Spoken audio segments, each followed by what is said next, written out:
tá bom? Beleza? Então vamos lá, deixa eu mostrar para vocês aqui, ó. Arrumaram um debate do Breno Altman com o Alan dos Santos. Cara, o Breno Altman é um jornalista militante pra cacete, nascido lá nos anos 60. E o cara que ele cresceu respirando ali ativismo ideológico, porque ele é filho de um veterano do socialismo brasileiro, tá? E ele herdou isso, vem de casa, né? Esse vício dele de enxergar a política como um tipo de trincheira ideológica. O Breno Altman. Então, ele é o fundador de um site chamado Opera Mundi, já ganhou muito dinheiro do PT, tá? E agora se tornou uma figura aí presente em vários podcasts, discurso inflamado, tá? Onde ele não deixa de maneira nenhuma escapar a ideologia que ele tem, né? O pensamento que o cara tem. E uma coisa característica é essa desumanidade que ele tenta colocar em cima dos oponentes, tá? Então ele é portador de uma doença típica da mentalidade revolucionária, tá? Ele é portador de uma doença de que o outro lado, tá, é uma ameaça. O outro lado impede a marcha da história. E que ele acredita que o grupo dele carrega nas costas ali, tá fazendo a marcha da história, né? E qualquer obstáculo nesse caminho do grupo dele, que carrega a história nas costas, direção àquele ideal, daquele horizonte lindo, qualquer um que se coloque diante desse grupo do Altman é um obstáculo, é um inimigo que você vai ver o que ele fala ali, ó, de uma maneira muito limpa e clara. Qualquer um no caminho deles é um alvo legítimo, inclusive legítimo para você sequestrar e matar. Mas vamos assistir o vídeo e depois a gente comenta. Vamos lá. Pode-se criticar essas ações armadas. Por exemplo, pode-se criticar essas Vou aumentar ações o volume armadas. aqui, peraí. Pode-se criticar uma ação como um sequestro ou a oportunidade pela qual a resistência brasileira recorreu à luta armada. Isso é uma outra discussão, uma discussão histórica, se tinha ou não viabilidade a resistência armada. Agora, era absolutamente legítimo e moral a resistência armada contra o regime militar. Era absolutamente legítimo e moral o sequestro do embaixador norte-americano para libertar presos que estavam sendo assassinados pela ditadura. Era absolutamente legítimo e moral sequestrar embaixadores suíço ou alemão para obter também a libertação de presos. Era absolutamente legítimo e moral desencadear a luta armada contra um regime de tirania. Essa circunstância que a gente vive hoje, não. Quando se conquista a democracia, as regras do jogo mudam. E aquilo que era legítimo e moral nas circunstâncias de uma... Viu? Quando a gente entra no poder, as regras têm que mudar. Tirania, deixam de ser legítimo e moral nas circunstâncias da democracia. Isso que eu estou tentando explicar para o nosso Alan dos Santos desde o início do programa. Que há uma diferença entre ditadura e democracia. E que a legitimidade das mais diversas ações políticas ela é determinada por essa diferença entre ditadura e democracia. Coisa que, infelizmente, parece que as pessoas da extrema-direita têm dificuldade de entender. Os bolsonaristas têm uma enorme dificuldade de entender essa diferença. 3 minutos, Alan. Bem, primeiro o Breno Altman iniciou... eu estou ouvindo a voz. Primeiro o Breno Altman iniciou dizendo que a jovem Elza foi executada, mas dentro de uma circunstância. Depois ele disse que ela de fato foi executada e que isso é legítimo dentro da luta armada, sendo que... Uma menina de 16 anos foi morta pelos comunistas, né, aqui no Brasil. Luta armada? Pelo Prestes, aquela turma toda lá. Acharam que ela estava aguentando alguma coisa, foram lá e mataram a menina. E ele está dizendo que... E daí? Vou desenhar para o pessoal que está assistindo. Essa pessoa está armada, essa pessoa está armada. Luta armada. Quando uma pessoa está desarmada, é execução. Então seria muito bom que ele dissesse que ele é contra a execução da Elza, mas ele não disse isso. Ele não disse que ele é contra a execução da Elza, ele disse que dentro daquelas circunstâncias era algo justificável. Assim como ele se justificou com o sequestro do embaixador. Assim como ele justificou não só sequestro, como assassinatos e execuções. É bom que as pessoas entendam bem, né, a diferença entre quem está defendendo a tal da democracia como um símbolo linguístico, cuja referência, ou seja, a democracia que o Breno defende é a mesma do Lenin, que ela só pode ser planificada dentro do socialismo, onde você executa pessoas, onde você deixa uma pessoa sair do país para ser executada, inclusive fora, como é o caso do Trotsky. Nem os trotskistas teriam a audácia de dizer que o Trotsky foi permitido sair da União Soviética. Por isso que não é anacronismo, é o mesmo DNA de sempre. Eles defendem aquilo que está na resolução do Partido Comunista da União Soviética de 1921, que o proletariado não sabe para onde vai e que quem tem que ser a vanguarda do proletariado tem que ser o partido, ou seja, o meu grupo. O meu grupo é quem orienta o proletariado para onde ele deve caminhar, porque o proletariado não pode ir sozinho caminhar em direção à liberdade. E isso quem diz não sou eu, é o próprio Lenin, é o próprio Karl Marx, o próprio Stalin. Ou seja, o Breno está defendendo que ele e o grupo dele pode tomar decisões como sequestro, assassinatos e execuções, desde que eles entendam que o processo no qual eles estão inseridos é um processo que não é mais democrático, um processo no qual eles consideram como uma ditadura, e aí eles estão permitidos a executar, matar e sequestrar. E eu é quem sou a pessoa que não entende o que é democracia e ditadura, e estou dizendo que não posso ser preso, não posso ser investigado no STF sem ter furo por mera opinião. E quem diz isso não sou eu. Na própria decisão do Alexandre de Moraes, na minha prisão, ele diz, ele usa o termo mero, né, mero, para quem não sabe, é parte. Um dos crimes que eu cometi, de acordo com o próprio Alexandre de Moraes, é o crime de opinião. Ou seja, se o grupo do Breno estivesse mais próximo do Alexandre de Moraes, valeria, no caso, o direito à execução, sequestro ou coisa do tipo, caso eu quisesse me revoltar com o Alexandre de Moraes, considerando como uma ditadura. Graças a Deus, né, os opositores do que o STF está fazendo não querem sequestrar, nem matar, nem executar pessoas a sangue frio, porque a Elza foi morta a sangue frio. Então isso aqui é muito interessante, esse debate foi muito interessante, porque ele argumenta que diante de uma ditadura você pode sequestrar, pode matar, pode fazer o que quiser, mas quando ele entra no poder com o grupo dele, deixa de ser ditadura e virou democracia.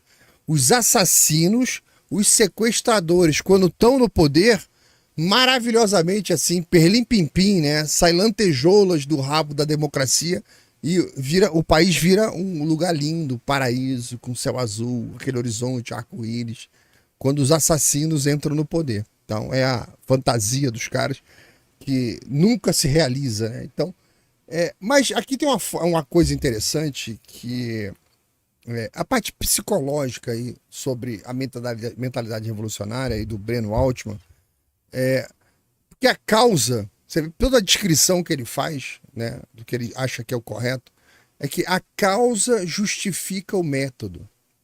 O método justifica o excesso. E o excesso vai ficando natural. Então, é natural quando o militante está fora do governo, é natural perseguir, é natural você matar, é natural você sequestrar, porque a causa está acima. A causa justifica o método, e o método justifica o excesso. E o excesso justifica o objetivo, que é alcançar o poder. Entrando no poder, matando, sequestrando, fazendo tudo mais, explodindo bomba, automaticamente, agora, a partir daquele ponto, eles estão no poder, agora está implantada a democracia.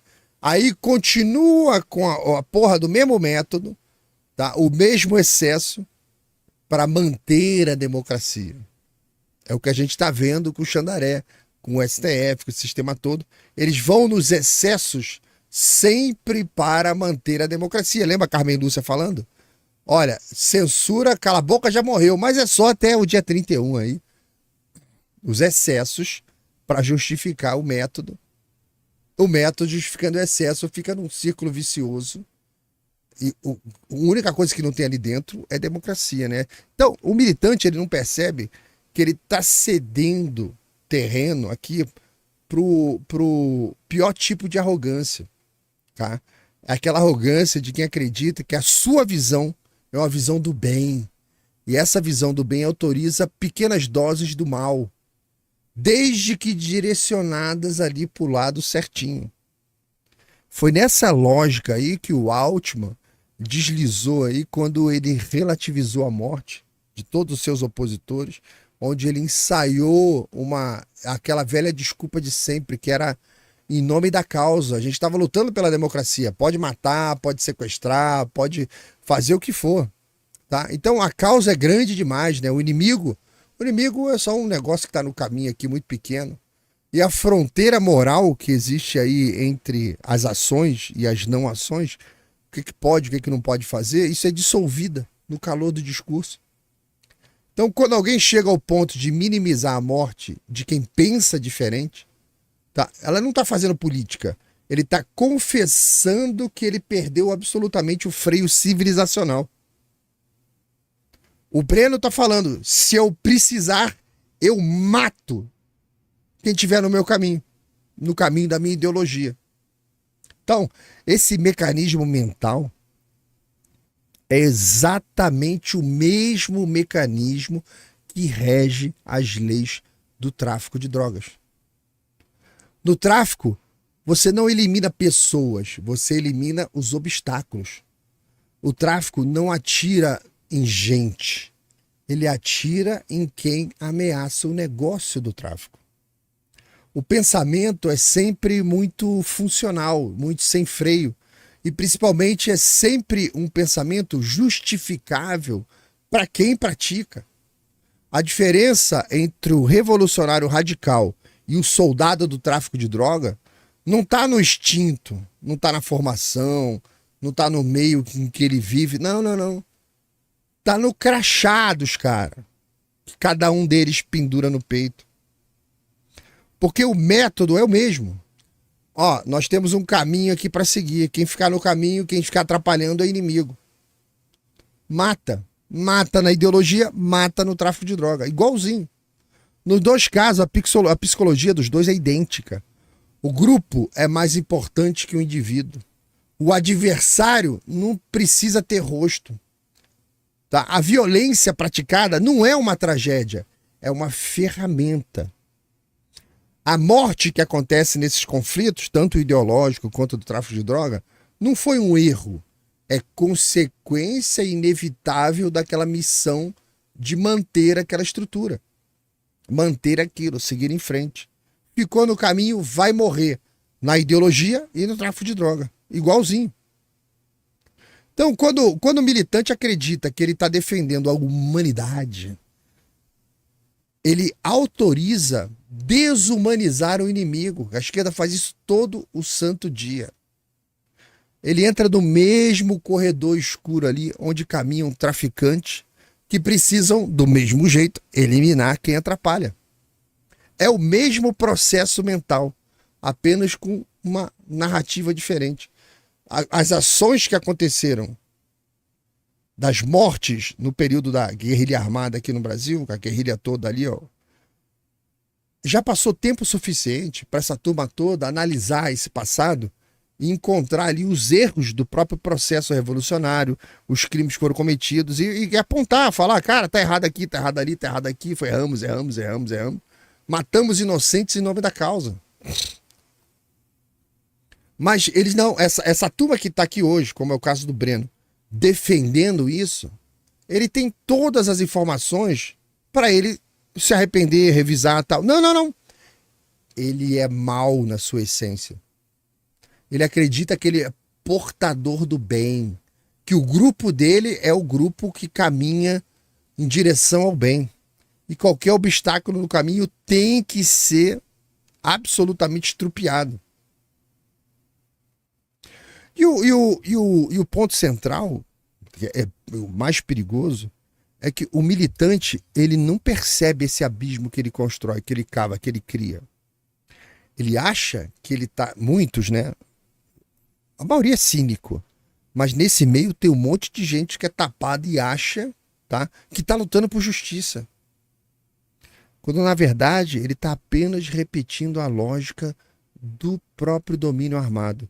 Quem se opõe precisa ser silenciado.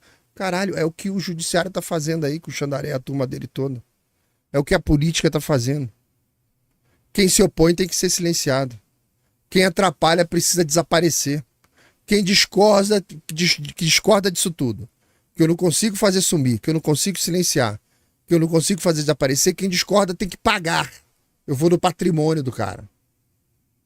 É essa a doença psicológica da mentalidade revolucionária. Eles se vestem de uma violência, mas ele diz para todo mundo que essa roupa é moral. E é por isso que quando um militante como o Bruno Altman relativiza a morte de os opositores, ele não fala como jornalista. Ele fala como alguém que acreditou demais no próprio dogma e passou a enxergar as pessoas como peças descartáveis. peças descartáveis no tabuleiro da história.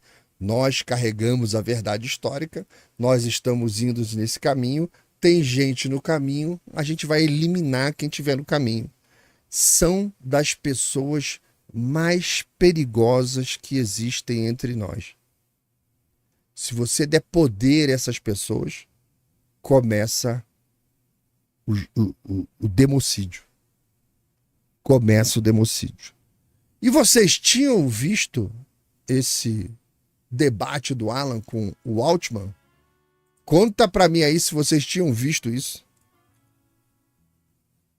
Se você concorda com o palhaço, fala pra mim aí que eu vou fazer um filtro aqui. Pera aí. Interessante